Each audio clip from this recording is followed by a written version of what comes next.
I was never asked to present the evidence to a grand jury, ever. This very same network used BCCI to fund the Afghani rebels. The deputy director of the CIA, Richard Kerr, said late today that the CIA did use the Bank of Credit and Commerce International, BCCI, to support CIA activities overseas. Most people still believe that the Soviets had maliciously invaded Afghanistan in order to spread their communist agenda. The Al-Qaeda was essentially a kind of a byproduct of Brzezinski's campaign to embarrass the Soviet Union in Afghanistan. They weren't in Afghanistan at that time. Brzezinski boasted later that he was responsible for drawing them into Afghanistan.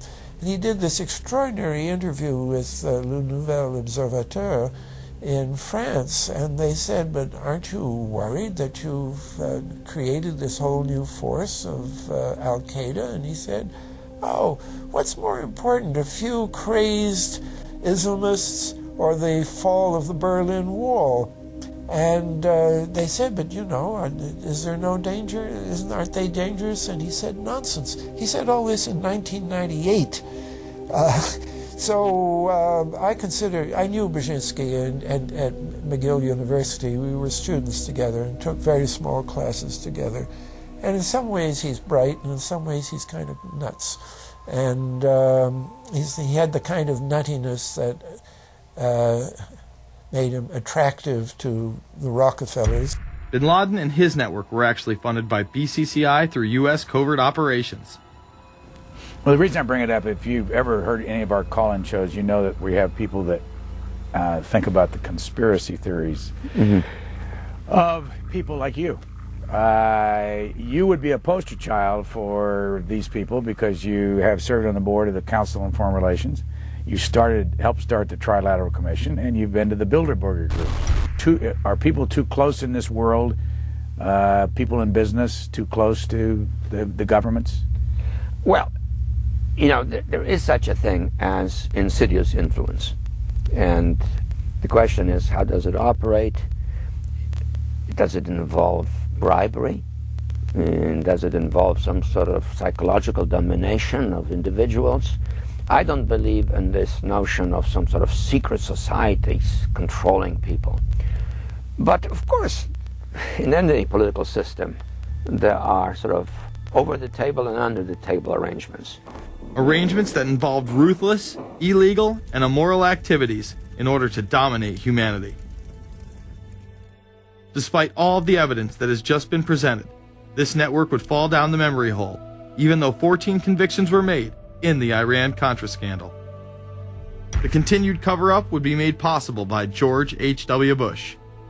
These documents that came forward in the North trial clearly reveal the involvement of the vice president to a greater degree, I think, than he has acknowledged heretofore. This, of course, did not stop him from pardoning those involved during the twilight of his presidency. Some new reverberations today to President Bush's Christmas Eve surprise, the pardoning of former Defense Secretary Caspar Weinberger and several others in connection with the Iran-Contra allegations. Well, now the special prosecutor says it's the president who needs to explain some things. The real issue is why the notes weren't produced 5 years ago when the congressional investigation and the independent counsel's investigation had requested them.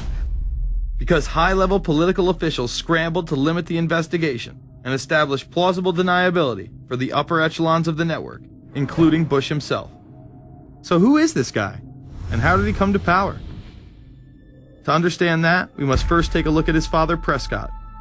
Prescott was born into privilege and became extremely influential in business, intelligence, and politics. He helped establish the CIA out of the Army's Office of Strategic Services with the Dulles brothers, and served as a senator in the state of Connecticut. However, during his time serving as one of the directors of Union Banking Corporation, he was doing business with Nazis. The Bushes have been sort of at the heart of the military-industrial complex since its very beginning, and that Prescott was involved in a firm that actually fronted for Nazi firms in America. In fact, Union Banking and its subsidiaries were seized by the United States government in October of 1942 under the Trading with the Enemy Act. After the war, the assets were returned, a few fines were paid, and it was swept under the rug of forgotten history. These Nazi ties should not be all that shocking, seeing as it has been declassified that the Office of Strategic Services recruited Nazis into its ranks through Project Paperclip in August of 1945. George Bush seemed to follow in his father's footsteps, using Prescott's business connections to move to Texas and get into the oil industry.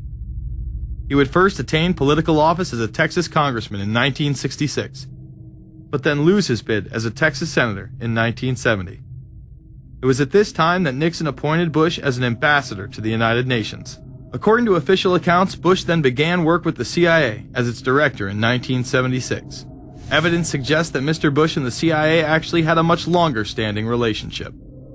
There are indications that he had relations to the CIA before.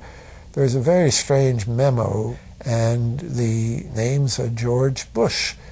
And when this was published, there was a lot of fuzzing of the issues, but given George H.W. Bush's strong connections with the Cuban community, I think there is a good chance that it was that the George Bush we know, so that he did have a CIA connection. Bush left the CIA just under a year after his appointment. He is credited with restoring the agency's morale, as its image was being shattered by the Church Committee's revelations of the CIA's unauthorized activities involving assassinations and corruption. In reality, Bush was responsible for denying the Church Committee many of the documents it requested, and making it impossible for them to do a thorough investigation. After his time as CIA director, he devoted himself to becoming the next president of the United States. Many people within his own party did not like his globalist ties. Along the campaign trail, Bush continually had to explain his association with the group. You know J.R. Ewing in the show Dallas? J.R. is a member of the Trilateral Commission, I think. It's got to be because it's so bad. Let me tell you something. I used to be a member of it. I resigned, as I did from every business thing I was in, to concentrate on one thing, running for President of the United States. Ronald Reagan initially had no interest in having Bush as his running mate. Even then presidential candidate Ronald Reagan had questions. I would suggest that maybe Mr. Bush would clear the air if he'd tell us why he resigned. Reagan's backers then forced him to choose their intelligence frontman, George H.W. Bush, as his vice president. But in spite of last year's campaign rhetoric, all seems to be back to normal between George Bush and his old colleagues. And President Reagan, who is relying on many of these powerful business leaders to make his economic package work, will host commission representatives at the White House Monday. After Reagan's election, there was an attempt on his life, just 69 days into office. Astoundingly, Bush would again be connected. So just who is John Hinckley Jr.? When he left this neighborhood 8 years ago, he was, by all accounts, well-liked and seemingly normal. This donut shop near the motel was visited by Hinckley, who reportedly waited for a phone call here each day, even though he had a phone in his motel room. The nature of the calls is not known. A touch of irony.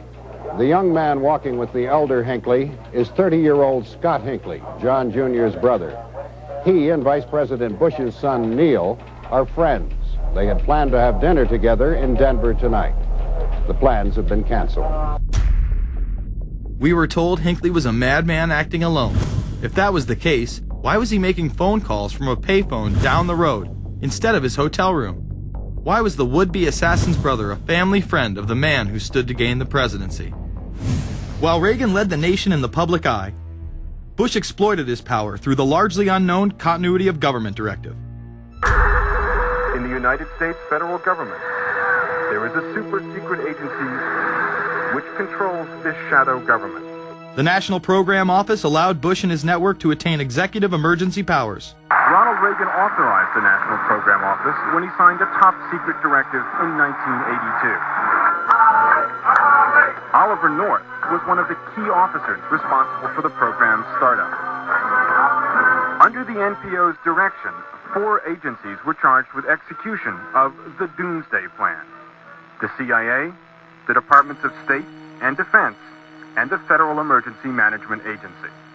An effort was being made to consolidate continuity of government programs across several major departments of the government under one office.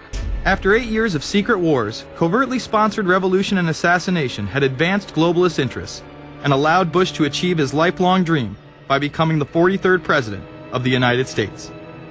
The fall of the Soviet Union left the United States as the sole superpower in the world. The Wolfowitz Doctrine stated, "We must maintain the mechanism for deterring potential competitors from even aspiring to a larger regional or global role." The New World Order was on display with the First Gulf War and the creation of a European Union. After losing to his crony Bill Clinton, he faded into the background as the agenda for a New World Order marched forward. After 1989, President Bush said, and it's a phrase that I often use myself, that we needed a New World Order. We have just exposed many of the globalist operations, including drug dealing, funding terror, dealing arms, and taking over the United States government by stealth.